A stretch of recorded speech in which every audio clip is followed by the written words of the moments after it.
Assalamualaikum warahmatullahi wabarakatuh. Innal hamdalillah nahmaduhu wa nasta'in wa nastaghfiruh wa na'udzu billahi min syururi anfusina wa min sayyiati a'malina may yahdihillahu fala mudhillalah wa may yudlil fala hadiyalah. Asyhadu an la ilaha illallah wahdahu la syarikalah wa asyhadu anna Muhammadan abduhu wa rasuluh. Allahumma salli ala Muhammad wa ala ali Muhammad kama sallaita ala Ibrahim wa ala ali Ibrahim wa barik ala Muhammad wa ala ali Muhammad kama barakta ala Ibrahim wa ala ali Ibrahim innaka Hamidum Majid. Ikhwanu fiddin rahimakumullah, ibu-ibu, bapak, saudara-saudara jamaah salat subuh Masjid Al-Munawwarah rahimakumullah. Alhamdulillah, kita bersyukur kepada Allah Subhanahu wa taala. Kita sama-sama tadi sudah menyelesaikan ibadah sholat subuh berjamaah.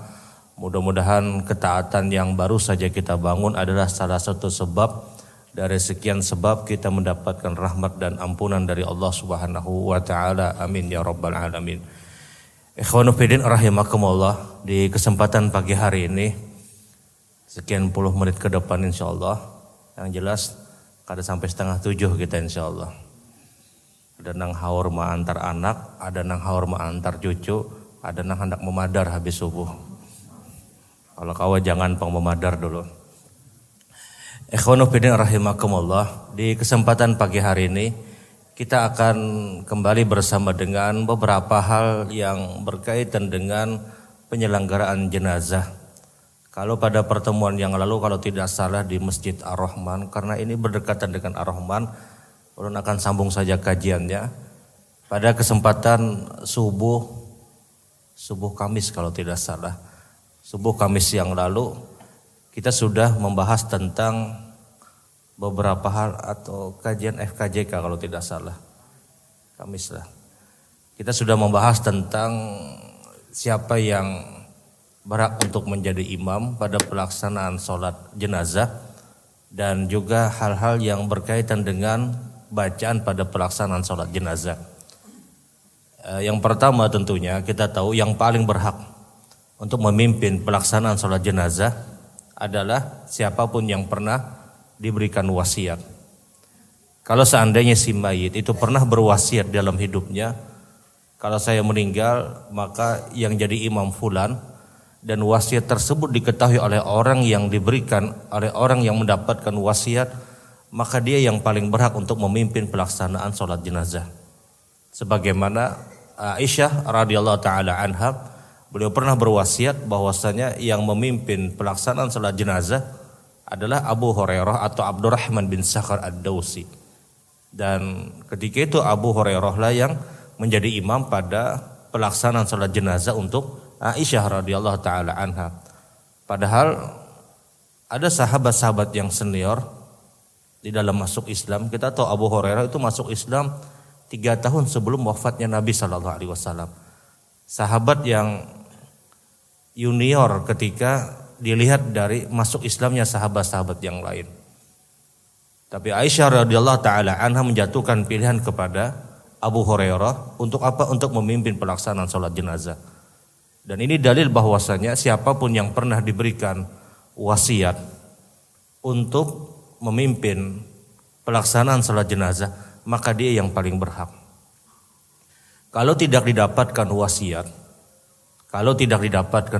tidak diketahui apakah berwasiat atau tidak, maka kalau pelaksanaan sholat jenazahnya itu terjadi di rumah, bukan di masjid, bukan di mushola, bukan di rumah dari rumah-rumah Allah, maka yang paling berhak untuk memimpin pelaksanaan sholat jenazah adalah keluarga terdekat. Boleh jadi mungkin anaknya, boleh jadi mungkin saudaranya, siapa-siapa yang paling dekat dari kekerabatan orang yang meninggal dunia tadi. Tapi kalau pelaksanaan sholat jenazahnya itu terjadi di rumah dari rumah-rumah Allah, di masjid ataupun di mushola, maka disinilah para ulama berbeda pendapat. Sebagian ulama berpendapat bahwasanya yang paling berhak untuk memimpin pelaksanaan sholat jenazah ketika itu terjadi di masjid ataupun di mushola adalah keluarga terdekat. Pendapat kedua adalah imam yang ada di tempat tersebut. imam yang ada di tempat tersebut. Jadi hanya dua pendapat yang masyhur. Kalau tidak keluarga terdekat atau imam yang ada di tempat tersebut. Jadi tidak diharapkan dan tidak ideal, mohon maaf, ustadz luar atau ulama luar atau kiai yang lain yang dia bukan imam yang ada di tempat tersebut, kemudian tahu-tahu dia yang didaulat untuk menjadi imam, tidak. Tapi yang paling ideal adalah keluarga terdekat atau imam yang sudah ada di tempat tersebut. Kalau seandainya tetap ingin, mungkin mohon maaf, mengambil ustadz dari luar untuk memimpin pelaksanaan sholat jenazah, maka ada ketentuan yang disyaratkan oleh para ulama. Yang pertama adalah itu memang benar-benar ditunjuk oleh pihak keluarga. Ditunjuk oleh pihak keluarga. Setelah ditunjuk dari pihak keluarga, orang tersebut pun kemudian meminta izin kepada imam yang sudah ditetapkan di tempat tersebut. Ada misalnya ustadz luar, kiai di luar misalnya, kemudian dia masuk ke dalam masjid dan ingin memimpin pelaksanaan sholat jenazah, tidak diharapkan sampai pihak keluarga sudah sepakat bahwasanya dia yang jadi imam. Setelah disampaikan orang ini jadi imam, maka orang ini harus meminta izin juga kepada imam yang sudah ada di tempat tersebut. Kapanpun imam tersebut, imam yang ada di tempat tersebut tidak memberikan izin, maka orang tersebut tidak berhak untuk menjadi imam. Sebagaimana sabda Nabi SAW, wala ya'umara rajula bisultanihi illa biiznih. Tidak berhak, kata Nabi, siapapun yang menjadi imam di satu tempat yang tempat tersebut imamnya sudah ditetapkan. Imamnya sudah ditetapkan. Sehingga sebenarnya yang paling masyhur ada di dua pendapat, yaitu keluarga terdekat atau imam yang ada di tempat tersebut. Kalau pilihan pendapat adalah keluarga terdekat, kalau pilihan pendapatnya adalah keluarga terdekat, maka dipersyaratkan juga apakah dia adalah orang yang mampu dan sanggup untuk memimpin pelaksanaan sholat jenazah secara keilmuan.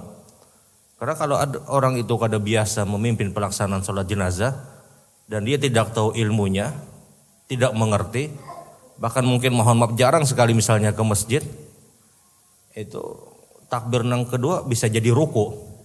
Takbir pertama takbiratul ihram Allah Akbar, saking bingungnya sidin bisa ruku sidin. Dan secara ilmu dia sanggup atau tidak. Jadi jangan bermodal hanya itu anak sidin lah. Paling dekat sudah dilihat, ditanya apakah dia mampu atau tidak secara ilmu. Yang kedua, ketika dia memang sanggup secara ilmu, maka ditanya juga kesiapan mentalnya. Secara mental dia sanggup atau tidak untuk memimpin pelaksanaan sholat jenazah, karena berat. Di hadapan dia misalnya orang tuanya, di hadapannya misalnya anaknya, di hadapannya mungkin saudaranya yang hidup bersama dia sekian puluh tahun, di hadapannya mungkin istrinya yang terus bersama dia, tahu-tahu dia harus sholatkan orang yang sangat dia cintai. Secara mental itu berat. Kalau dia sanggup secara mental silahkan. Tapi ketika dia tidak sanggup, ada syukuk, ada keraguan-raguan, kawa akah kada sanggup atau tidak, maka lebih baik dia serahkan saja kepada imam yang sudah ada di tempat tersebut. Karena terus terang, yang paling nyaman, yang paling mudah ketika kita melaksanakan sholat jenazah adalah menjadi posisi seorang makmum, paling mudah sudah. Kenapa? Kita hanya fokus pada doa. Kita hanya fokus pada doa. Dan boleh jadi kita lebih khusyuk di dalam doa daripada mohon maaf kita yang menjadi imam. Jadi kalau kita adalah orang yang terdekat mungkin dengan si mayit tadi dan mengambil pendapat keluarga terdekat, ya silahkan. Apakah secara ilmu mampu, secara mental siap atau tidak. Karena sekali lagi terus terang yang paling mudah itu jadi makmum sudah. Dia hanya fokus pada bacaan-bacaan yang disyariatkan, selesai. Kalau imam memikirkan takbirnya berapa kali sudah, memikirkan bacaannya kayak apa. Nah, banyak hal yang menjadikan mungkin agak berat dan agak sulit. Sehingga kalau kita merasa ragu, merasa secara mental mungkin tidak terlalu siap, serahkan saja kepada imam yang ada di tempat tersebut, selesai urusan. Kalau seandainya kita sanggup silahkan. Ini pun juga disyaratkan oleh para ulama, kalau seandainya keluarga terdekat yang tetap ditunjuk untuk jadi imam, dia minta izin juga kepada imam yang ada di tempat tersebut sebagai adab dan etika. Datang ke imam tadi misalnya, imam yang ada di tempat tersebut, mohon maaf imam nih ulun keluarga ulun hendak jadi imam dan disuruh boleh atau tidak, diperbolehkan insyaallah. Jarang sekali kita mendapatkan ada keluarga terdekat misalnya yang ingin mensolatkan datang kepada imam nih keluarga pengenalah kaulah jadi imam, jangan jadi imam aku aja jadi imam. Jarang yang kita dapatkan, jarang. Insyaallah dia serahkan. Dan ini bagian adab dan etika. Maka setelah kita melaksanakan salat jenazah, apa anjuran yang dianjurkan Nabi? Perintah Nabi SAW, asri'u bil janazah. Segerakan saja kata Rasulullah setelah kalian mensolatkan untuk menguburkan. Untuk menguburkan jenazah. Fa in kana salihah, kalau seandainya yang kalian solatkan tadi adalah orang yang soleh, orang yang baik, maka faqaddimuhu bil khair. Kalian telah melakukan kebaikan untuk dia karena menyegerakan untuk menguburkan. Wa in kana ghairu dzalik, kalau seandainya dia bukan orang yang baik wa iyadzubillah, maka kata Nabi sallallahu alaihi wasallam, laqad tadauhu ala riqabikum bisyibrin. Sungguh kata Nabi, engkau telah meletakkan beban-beban kalian dari pundak-pundak kalian. Maksudnya setelah kita melaksanakan salat jenazah, kata Nabi segera langsung kubur jenazah ini. Tidak ada amalan-amalan yang lain, tidak ada perkara-perkara lain yang disyariatkan. Tidak ada zikir-zikir khusus ketika kita membawa jenazah tadi. Tidak ada kiriman-kiriman Al-Fatihah setelah kita melaksanakan salat jenazah, kemudian berdiri lagi, kemudian kita katakan Al-Fatihah. Tidak perlu. Tidak perlu juga dengan ucapan isyhadu ala hana hadzal mait min alil khair. Saksikan dan ketahuilah bahwasanya yang baru kita salatkan tadi yang meninggal inilah orang yang khair, orang yang baik. Khair jar bubuhannya. Ya, tidak perlu. Karena itu perintah Nabi SAW, asri'u bil janazah. Segerakan saja kata Rasul. Segerakan untuk apa? Untuk menguburkan jenazah ini. Tidak ada amalan apapun, tidak ada zikir apapun. Tidak ada zikir ketika kita membawa jenazah ini dengan zikir tahlil, dengan zikir la ilaha illallah. Karena mentalkin orang yang meninggal dunia adalah sebelum dia wafat. Laqinu mautakum biqauli la ilaha illallah. Hawan qala la ilaha illallah fi akhir hayatihi dakhalal jannah kata Nabi. Talkinkan orang yang akan meninggal dengan kalimat la ilaha illallah. Maka barang siapa yang mampu mengucapkan kalimat la ilaha illallah di akhir hayatnya sebelum dia meninggal dunia, orang itu masuk surga kata Rasul. Apa itu arti talqin? Talqin itu artinya mengajarkan. Ajarkan orang yang akan meninggal. Bagaimana mungkin kita mengajarkan orang yang sudah meninggal dunia, kita ajarkan kalimat la ilaha illallah. Mentalkin orang yang sudah meninggal dunia, dia tidak bisa mendengar. Jangankan mentalkin orang yang sudah meninggal dunia, mentalkin orang nang guring aja kadang apa pian. Padahal sini masih hidup. Orang guring la ilaha illallah, la ilaha illallah. Sudah batu bangun merasa lah ikam tadi ku talkin akan. Bisa dilaposin kena. Ya, la ilaha illallah mentalkin itu artinya mengajarkan. Ya, logika mana yang mau menerima ketika ada orang yang mohon maaf sudah wafat kemudian ditalkinkan? Talkinkan itu orang yang mengajarkan. Orang itu sudah diwafatkan oleh Allah Subhanahu wa taala. Maka segera kata Nabi bawa jenazah tadi. Segera bawa jenazah tersebut. Kalau seandainya dia adalah orang yang baik, maka kalian telah melakukan kebaikan untuk orang ini. Kalian telah melakukan kebaikan untuk orang ini. Maksudnya apa? Cepat dia dikubur, maka dia cepat mendapatkan kenikmatan-kenikmatan yang ada di kubur. Orang ketika dikubur dan dia orang yang baik, itu digambarkan oleh Nabi Sallallahu Alaihi Wasallam. Digambarkan oleh Nabi Sallallahu Alaihi Wasallam. Kalau seandainya dia orang yang baik, dia sudah merasa bahwasanya ketika itu dibawa jenazah tersebut dia bawa. Digambarkan oleh Nabi SAW, orang ini ingin segera sekali untuk cepat dikubur. Ingin segera cepat untuk dikubur. Kenapa? Dia ingin mendapatkan kenikmatan yang ada di kubur. Ketika dia dikubur, orang baik ini kata Nabi SAW, dia mendapatkan kenikmatan yang luar biasa di kubur. Kannama naumatul urus kata Nabi. Saking nikmatnya orang yang baik ini ketika dikubur, dia tidak merasa lama di kubur tersebut sebagaimana seorang pengantin yang baru nikah yang dia tidak merasa malam tersebut berlalu begitu cepat. Orang nang hanya nikah, malam tuh kada kerasaan, jar orang.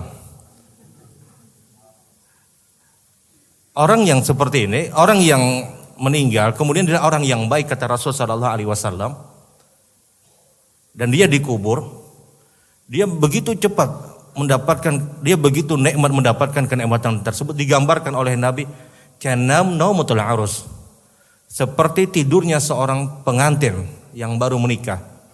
Pengantin yang baru menikah, artinya waktunya cepat dan itu kenikmatan yang dia dapatkan. Dan kemudian terjadilah yaumul qiyamah. Namun berbeda dengan orang yang tidak baik.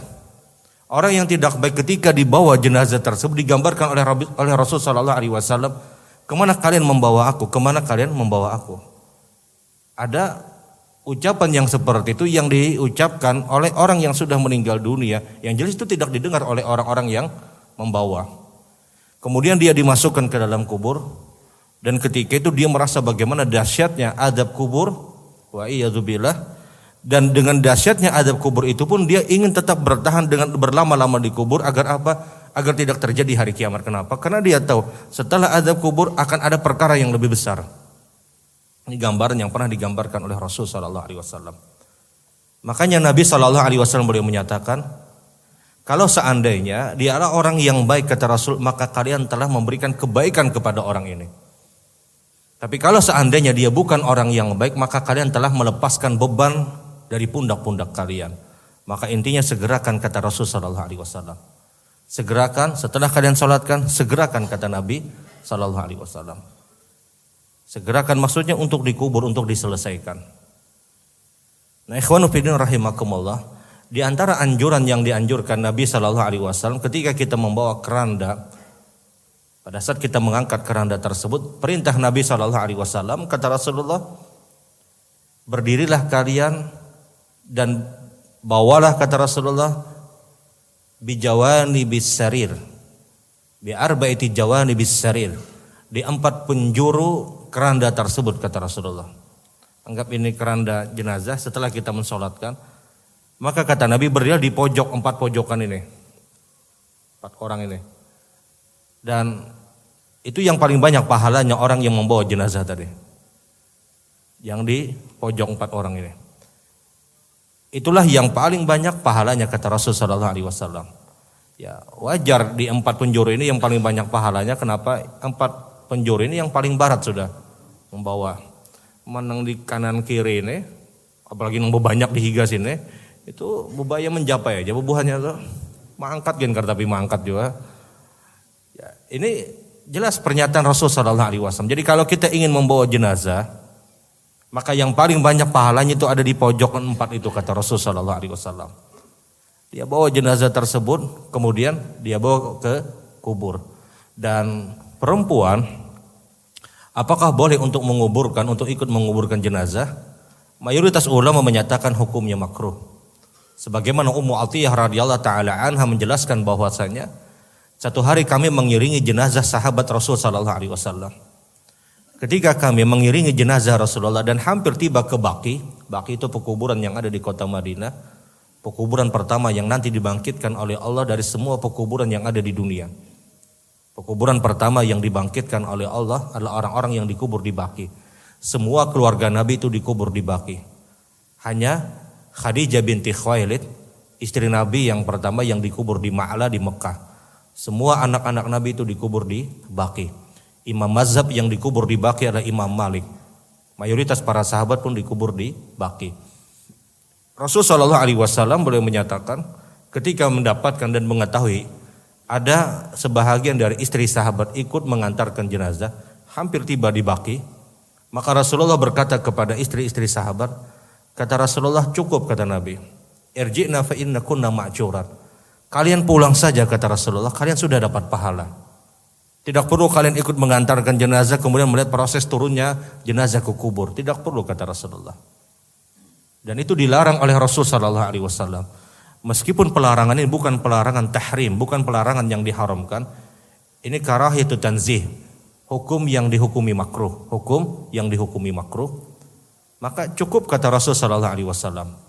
Yang mana ketika itu keinginan dari sebahagian istri sahabat ingin mendapatkan 2 qirat, pahala 2 qirat.